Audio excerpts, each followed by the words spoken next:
Onisport avec Decathlon pour rester au cœur de l'actualité sportive locale.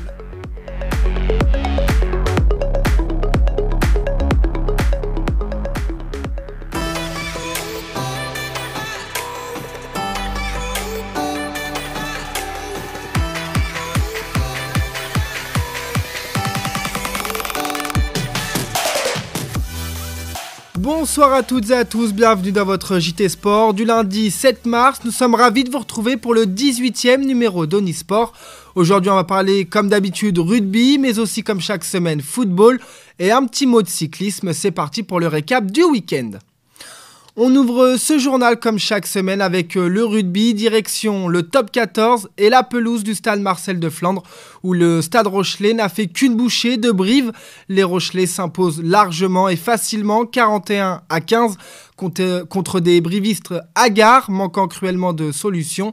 6 essais au total, 3 doublés de Botia, Priso et Leeds ont permis aux jaunes et noirs de prendre le bonus offensif dès les 40 premières minutes avec 5 essais inscrits en une seule période.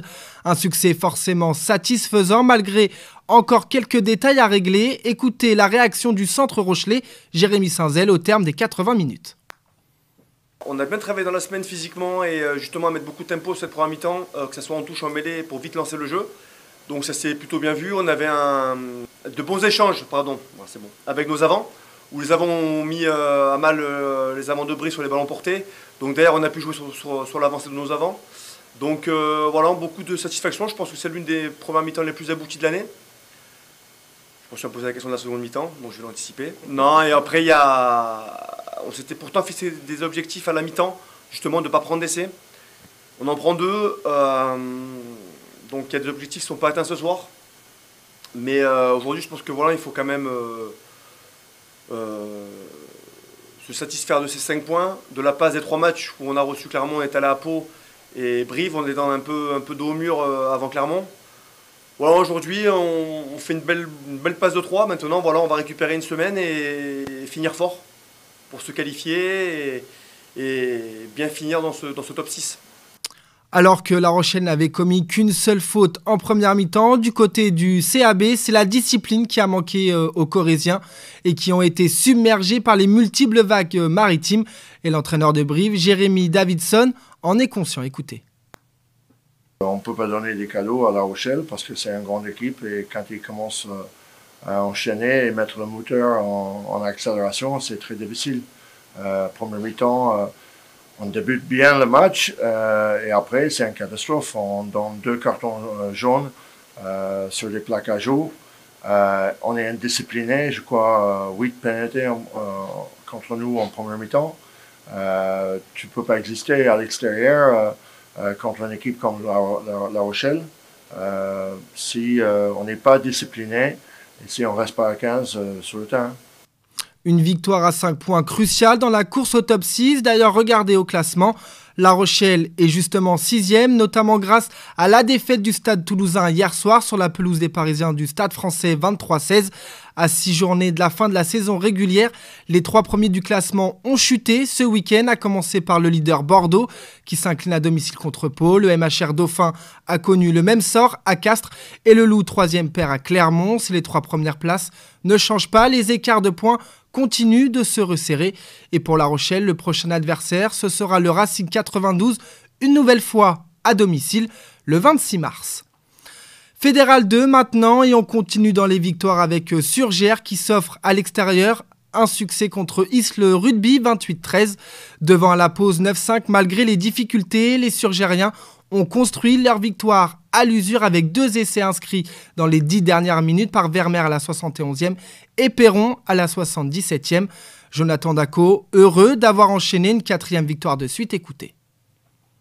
On a su faire le dos rond, on a su mettre les points quand il fallait, on a su mener au score à la mi-temps. Et puis c'est vrai qu'en deuxième période, on a 2 ou 3 coups qu'on joue très bien avec un essai de 80 mètres de Jérémy Morville qui nous fait du bien, plus 2 essais de Titouan Perron qui forcément nous font basculer et derrière eux, ils explosent physiquement. Une victoire sans conséquence au classement sur lequel on ira jeter un œil juste après puisque Rochefort a également gagné son face-à-face. Le SAR reprend des couleurs après 2 défaites consécutives en s'imposant à domicile contre Barbezieux-Jonzac, 10-13. Les 13 points rochefortais ont tous été inscrits en première période. Les hommes de Lorenzo Cogno se sont fait peur, avec une seconde période stérile, sans marquer le moindre point. Lorenzo Cogno, que l'on écoute tout de suite au micro d'Onis TV.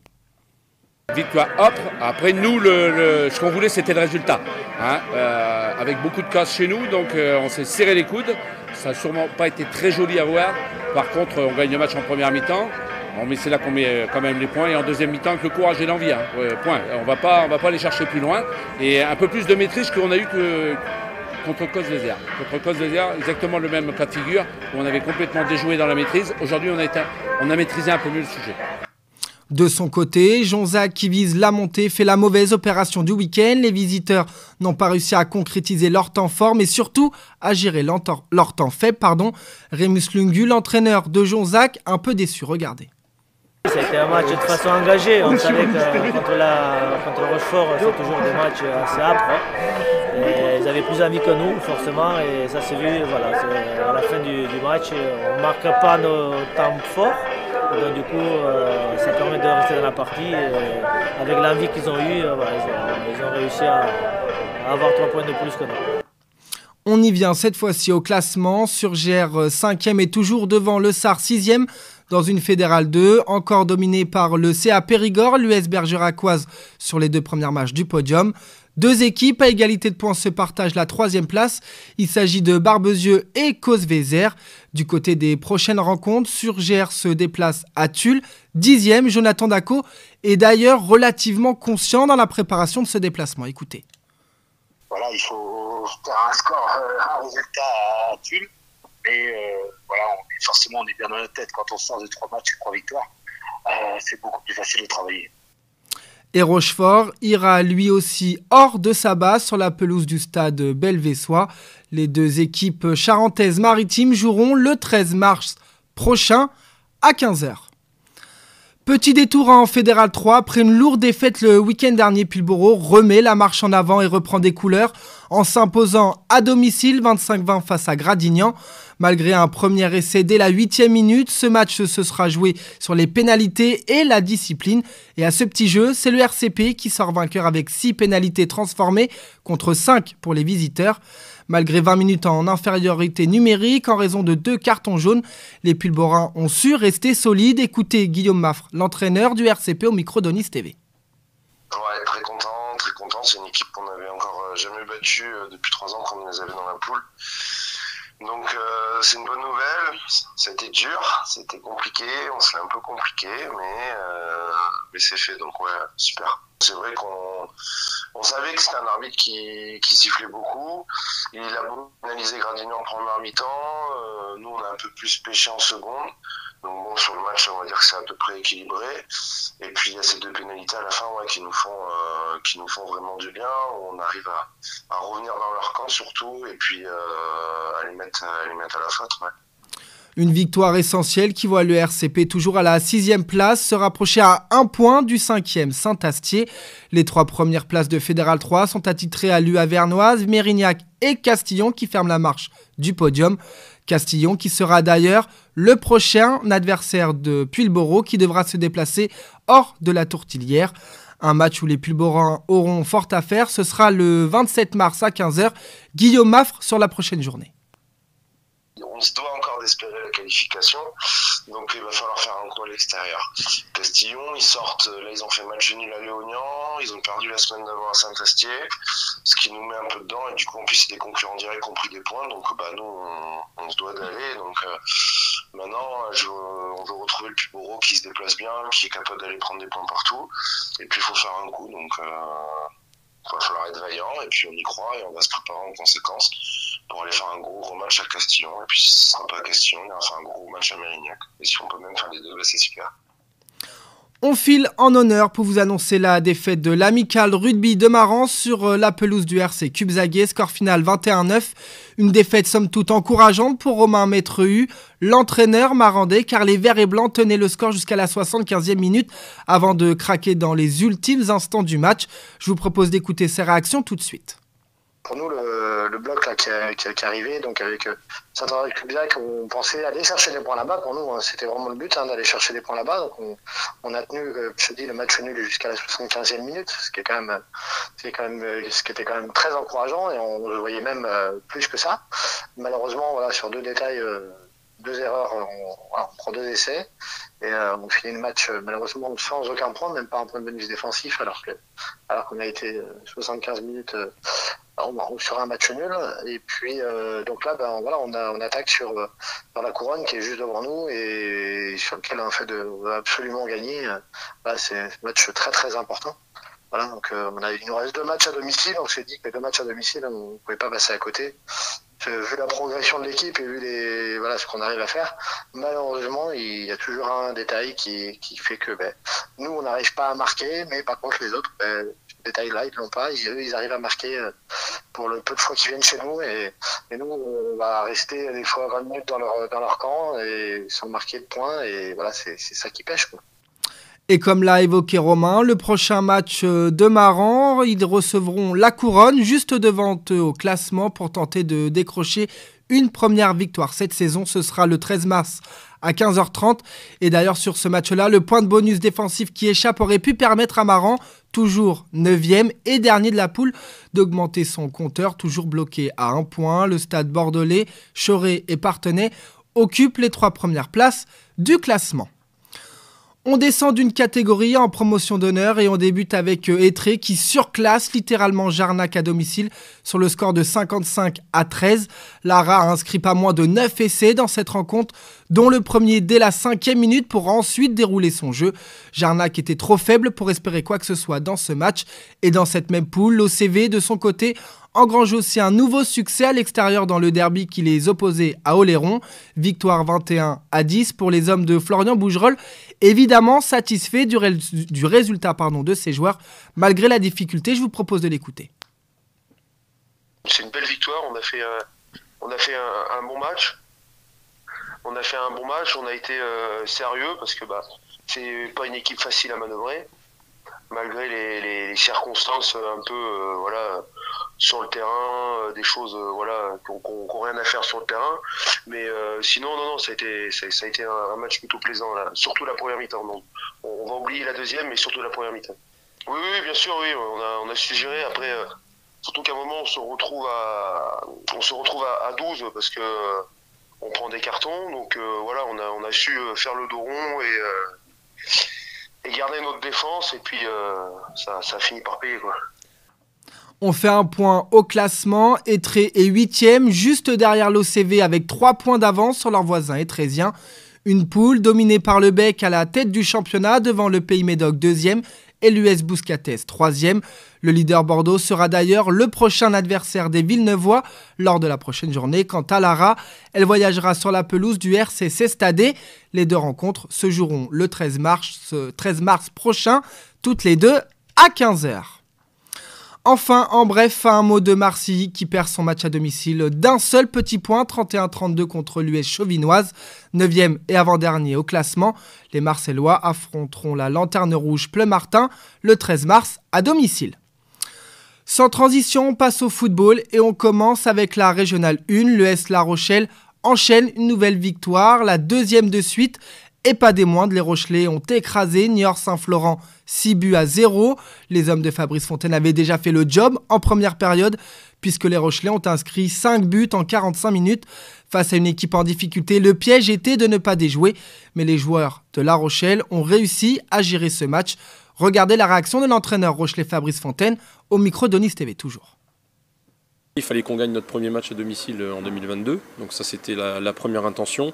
Saint-Florent est bien sûr en difficulté, donc il fallait que nous on prenne le match à notre jeu, qu'on mette le rythme, qu'on continue sur la lancée de Guéret, de passer du premier au dernier, c'est un grand pas, donc il faut aussi se reconcentrer, il faut mettre l'état d'esprit nécessaire pour ne pas déjouer, en tout cas respecter cette équipe, et puis nous travailler nos cheminements, travailler nos animations, travailler défensivement, travailler physiquement, donc c'était l'objectif. Et voilà, le contrat est rempli ce soir. Ouais.